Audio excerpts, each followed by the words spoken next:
louvores que nos inspiram a cada dia permanecer firme.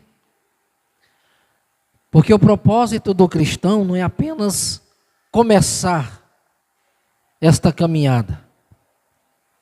A Bíblia diz que os bem-aventurados é aqueles que chegarem até o final. Tiago diz que bem-aventurado é o varão que suporta com perseverança a aprovação. Porque depois de ter sido aprovado, ele receberá a coroa da vida que o Senhor preparou para aqueles que o amam. Então a proposta do Senhor, a proposta do Evangelho, é chegarmos até o fim. A coroa de vitória é para quem conseguir chegar até o final. Para aqueles que retrocedem, a palavra de Deus diz que o Senhor é na alma daquele que retrocede. Então nós vamos observar que o propósito de Deus é para que nós prossigamos. Nós lemos um capítulo, alguns versículos da palavra de Deus em Jó, capítulo de número 3. É tão importante quando você pede para Deus uma palavra e Ele te orienta. Quem observou a leitura vai dizer um culto de domingo. Jó capítulo 3 é um texto onde Jó está lamentando, aonde Jó, depois de algum tempo, depois de todas os acontecimentos que aconteceram, perdeu o seu gado, perdeu as jumentas, as ovelhas, e a última notícia que aquele patriarca recebe é que seus 10 filhos estavam mortos. Observe, querido, que perder ovelhas, perder jumentas, perder o gado, nós dói, mas nós estamos seguros quando se tem família. Nós podemos até dizer, nós vamos conseguir novamente. Mas quando a notícia chega, Jó, os teus 10 filhos estavam reunidos, celebrando, festejando, e veio um vento e derrubou aquela residência, e os seus 10 filhos, eles estão mortos. A Bíblia diz que Jó, ele caiu com o rosto em terra, prostrou, rasgou as vestes e o adorou. Quando nós vamos para o original bíblico, diz que Jó, ao ouvir esta notícia, ele desmaiou. Jó desmaiou. Ele não suportou a sua estrutura física, mental e psicológica, ela não resistiu o impacto daquela notícia de perder os seus 10 filhos de uma só vez. Quando você tem esse entendimento, você olha para o capítulo de número 3, você compreende por que Jó fala desta forma. Quando ele lamenta, diz o texto, depois disto, abriu Jó a sua boca e amaldiçoou o dia. E Jó, falando, disse: pereça o dia em que nasci, e a noite em que se disse foi concebido um homem. A gente observa, queridos, que dentro desse contexto, ele nos ensina sobre a profundidade do sofrimento humano. Fala do desabafo e angústia e a busca por um sentido. Jó, ele podia se lamentar, até mesmo em uma dor profunda de angústia, quando o ser humano se expressa dessa forma, Deus conhece a nossa estrutura. Deus conhece o sentimento. Deus sabe a razão pela qual esse pai está se expressando desta forma. Porque é uma angústia tão profunda, é um sofrimento que o ser humano não pode dimensionar e calcular a dor que naquele momento aquela família, quando eu falo família, aquele casal estava passando. A gente vai observar que é um direito de expressar a dor. Cada um tem uma forma de expressar os seus sentimentos. Jó se expressou dessa forma, eliminando e amaldiçoando até o dia em que nasceu. E a noite em que foi dita, que alguém disse, foi concebido um homem, uma vida, uma pessoa.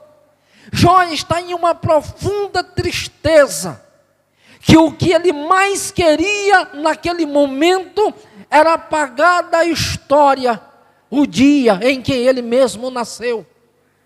Observe o tamanho do sofrimento desse homem, da angústia que ele estava passando naquele momento, que ele queria até esquecer que deixasse de existir o dia em que ele nasceu. Então, queridos, é uma angústia que muitos não estão isentos de passar. Eu posso não perder 10 filhos, mas posso passar por situações que vêm me deixar angustiado, abalado, entristecido, até mesmo com toda a minha estrutura mental, psicológica, física atingida. Isso é a estrutura humana. Passamos por situações desta natureza. Jó está em uma condição de mais profunda angústia.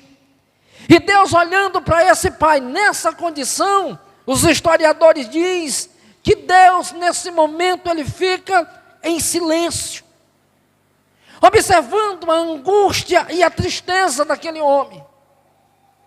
E ele falando dessa forma, se fosse nós, como seres humanos, ouvindo alguém falar dessa natureza, com certeza a nossa reação poderia ser de extermínio. Mas Deus conhece a estrutura humana. É um pai angustiado que está falando desta forma. Então, o que é que nós entendemos aqui?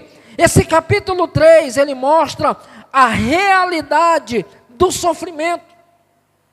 Ele apresenta aqui a realidade do sofrimento e ilustra que com profundo sofrimento pode ser levado à exaustão, e o desejo de não ter nascido é uma reação comum de dor. Ele mostra, irmãos, que ele está num dos maiores estágios de dor e de sofrimento. Ele está externando a angústia, a dor mais profunda que está na sua alma. Ele está externando isso. E por que, pastor, que Deus do outro lado, olhando essa situação, às vezes ele não toma uma atitude em relação a isso? Deus está observando Jó externar do seu coração o seu sofrimento. E às vezes, irmãos, nós como seres humanos, olhando para essa condição, o que nós aprendemos aqui? É que muitas vezes nós passamos por sofrimento, dores, angústia, e às vezes alguém chega para você e diz, como você está? Aí você diz assim, estou bem, estou muito bem. Às vezes porque não quer externar, às vezes porque não quer falar, não quer expor, e quando você guarda isso para si, às vezes você adoece. E Jó, ele está externando a angústia que estava sentindo. É por isso que Deus fica observando em silêncio e vendo um homem externar a sua mais profunda angústia e dor. É por isso que ele mostra a realidade do sofrimento. Mas uma coisa interessante, que a presença de Deus no sofrimento. Deus está ausente, Deus está alheio, Deus não está vendo, sim. Deus está atento, Deus está observando, e diz assim, mesmo com as acusações de Jó, Deus está ouvindo.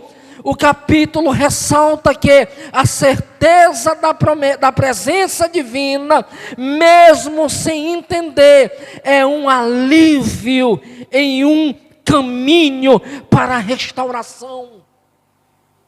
Mesmo nessa condição, eu tenho uma certeza que no mais profundo dor e angústia e sofrimento que eu possa estar passando, eu tenho certeza que a presença de Deus, ela está presente.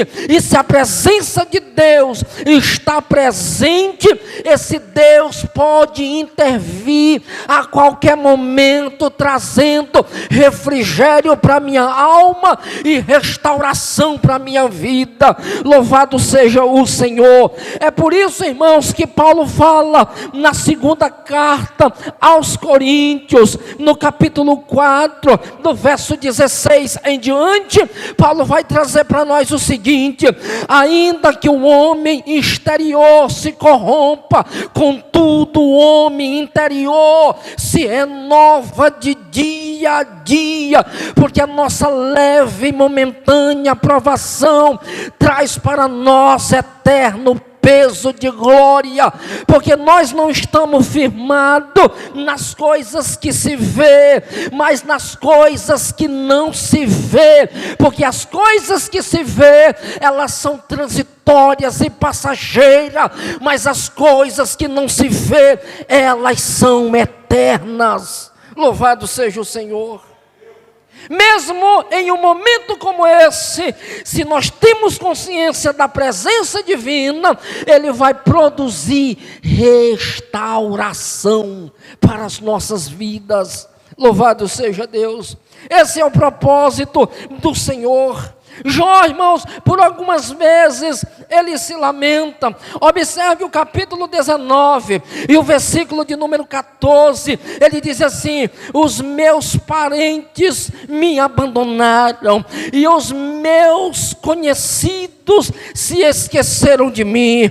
No capítulo 19, no versículo 19, ele diz assim: todos os meus amigos íntimos me abominam, até os que eu amava se tornaram contra mim. Sabe o que é isso, irmãos? Jó está declarando que nesse momento de maior angústia, ele não teve presença dos amigos, ele não teve o consolo dos familiares, ele não teve a presença de algum parente que estava próximo para consolá-lo, para motivá-lo, para trazer uma palavra de ânimo, para trazer uma palavra de motivação. Mas ele estava ali de todo, irmãos, sozinho. Mas no capítulo de número 19, o verso 25, ele diz assim: eu sei que o meu Redentor vive e por fim se levantará sobre a terra. Sabe o que é isso, irmãos? Certeza de que a presença de Deus, ela é notória. Deus está presente, pastor, mas estou passando pelo sofrimento. Deus está presente. A presença de Deus, ela é real. Deus está no controle de todas as coisas. Jó se lamenta dessa forma, é porque ele está em uma condição de fragilidade, porque perdeu tudo e os filhos. Mas ele tinha consciência, irmãos, de que Deus estava presente, até porque ele não blasfema contra Deus.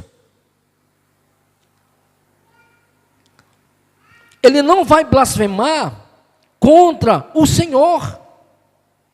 E o importante, irmãos, é que quando você tem essa consciência da presença de Deus, você sabe que Ele está no controle de todas as coisas.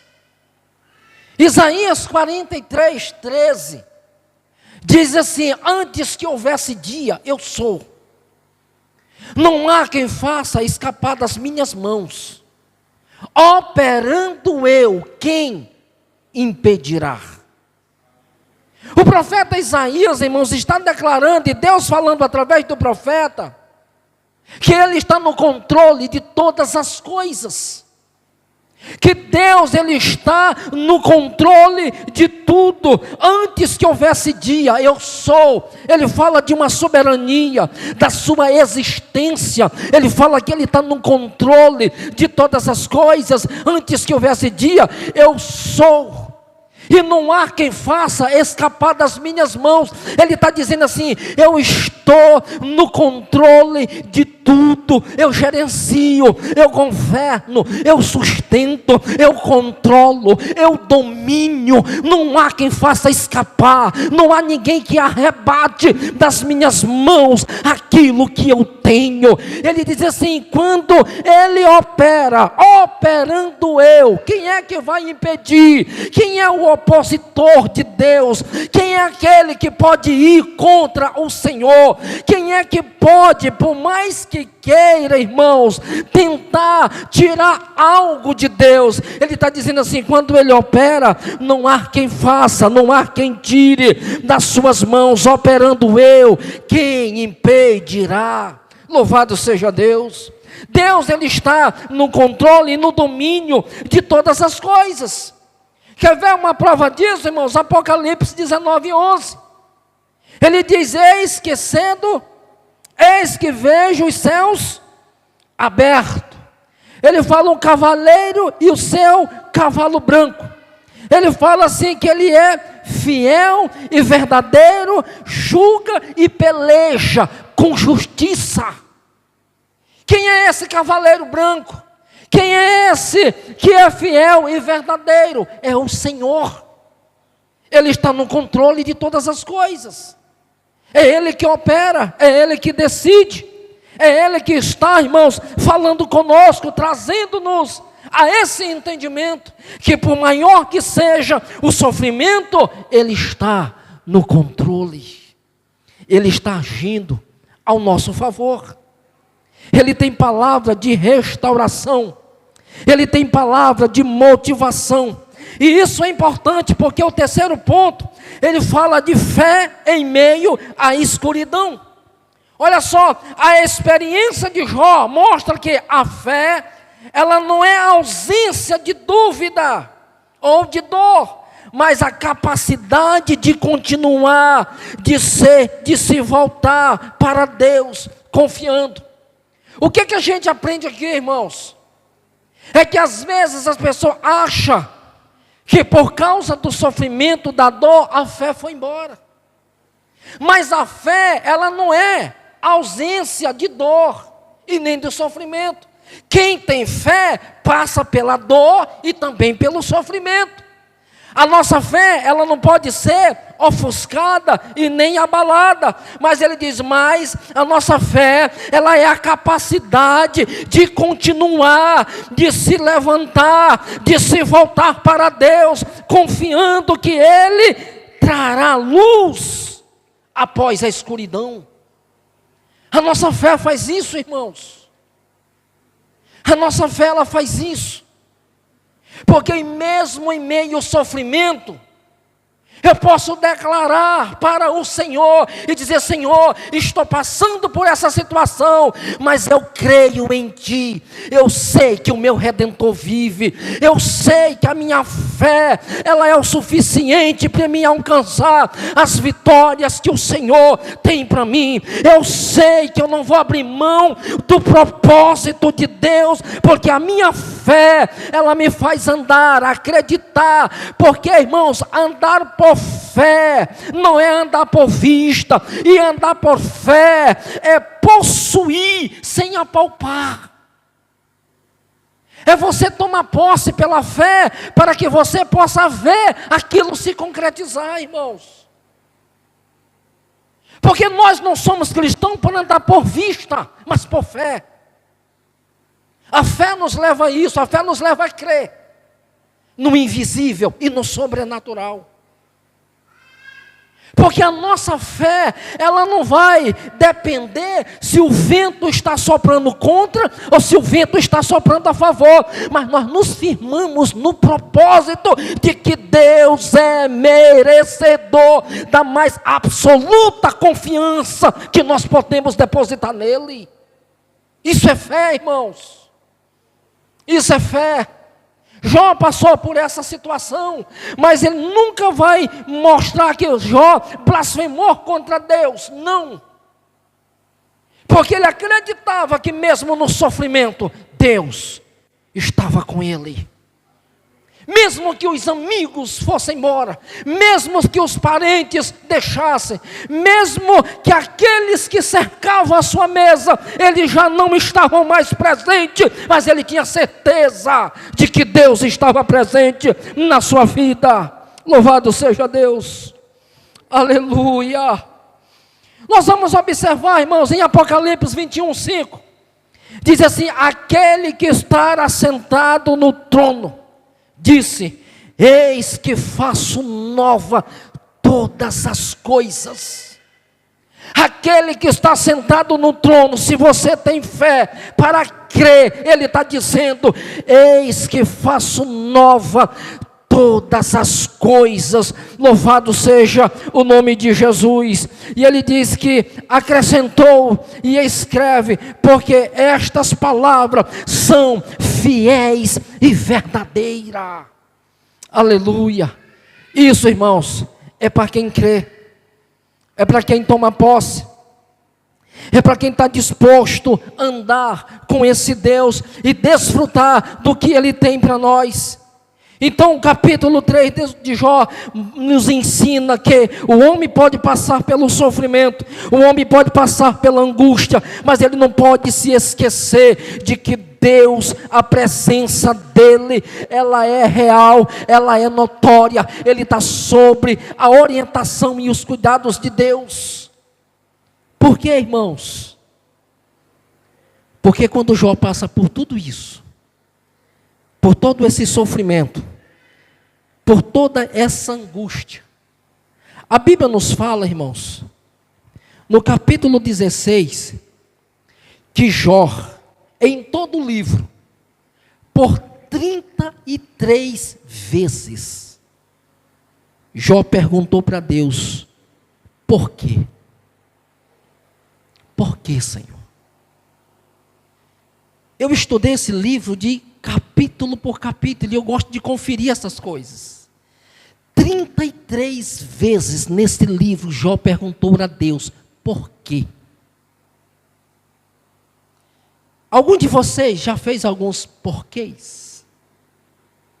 Senhor, por que isso? Por que isso está acontecendo? Por que isso me veio? Por que estou passando por isso? Jó, 33 vezes nesse livro, ele usou esse termo, por quê? Mas o que me chama a atenção, Jó no capítulo 16, ele fala uma outra coisa. Ele diz assim: a minha face está inchada de chorar,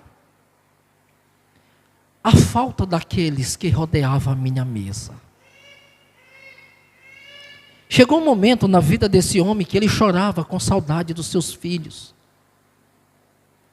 E ele disse assim: a minha face, ela está inchada de tanto chorar, com saudade daqueles que cercavam a minha mesa. Jó, ele chega no lamento e diz assim: ah, se eu tivesse um árbitro, ah, se eu tivesse alguém que julgasse a minha causa. Os historiadores dizem, irmãos, que Jó sentiu a falta de Jesus. Porque quando Jó disse assim: ah, se eu tivesse um árbitro que julgasse a minha causa, ele está dizendo assim: ah, se eu tivesse um advogado, ah, se eu tivesse um intercessor que intercedesse por mim. Eu não estava dessa forma. Porque, olha, o que Jesus disse para Pedro. Jesus disse assim: Pedro, Satanás pediu para que eu te peneirasse, Pedro, para que eu te passasse pelo crivo, Pedro, mas eu me intercedi por ti, Pedro, eu roguei por ti. Jó está dentro do mesmo contexto, dizendo: se eu tivesse esse intercessor,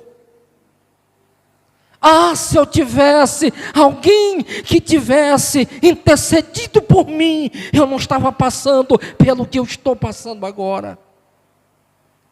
O que Satanás fez com Jó, ele estava pedindo para fazer a mesma coisa com o apóstolo Pedro, mas nos dias de Pedro, irmão, tinha um Jesus que estava andando com ele, conhecendo as suas fraquezas, as suas fragilidades, e Satanás tentou colocar Pedro à prova, mas o Senhor disse: Pedro, eu não deixei, eu intercedi, eu roguei por ti, Pedro. Eu roguei por ti. Porque Satanás não brinca de ser Satanás. Ele vinha para esmagar Pedro, da mesma forma como tentou esmagar Jó. Mas o que me chama a atenção, que em meio às provações, irmãos, Deus, Ele traz o consolo. Jó 42. Jó, ele faz uma das mais lindas declarações, quando ele está orando pelos seus amigos. A Bíblia diz que Deus restaura a sorte de Jó. Ele diz: eu sei que tudo podes, e nenhum dos teus planos podem ser frustrados. Jó sabe que Deus pode tudo, e nenhum dos planos do Senhor pode ser frustrado, porque Ele mostra que o Redentor dele vive e por fim se levantará sobre a terra. Se nós podemos passar por luta e a nossa fé permanecer intacta no Senhor, Ele vai nos dar a oportunidade de nascer o sol da justiça sobre nós, e veremos o raiar de um novo amanhã, não de dor, de angústia, mas de graça, de glória, de certeza, de renovo de Deus sobre as nossas vidas. Porque o nosso Deus, Ele promove isso, irmãos: gozo, paz, alegria, certeza na nossa alma. Aleluia. Jó, ele teve essa certeza, e quando ele estava orando pelos seus amigos, Deus restaurou a sua sorte. E a Bíblia diz que Deus deu tudo em dobro. Deus deu tudo em dobro. Isso, irmãos, é para quem em meio ao sofrimento não abre mão da presença. Não abre mão da presença. Não há sofrimento que possa nos afastar da presença. Não há luta que possa nos tirar da presença.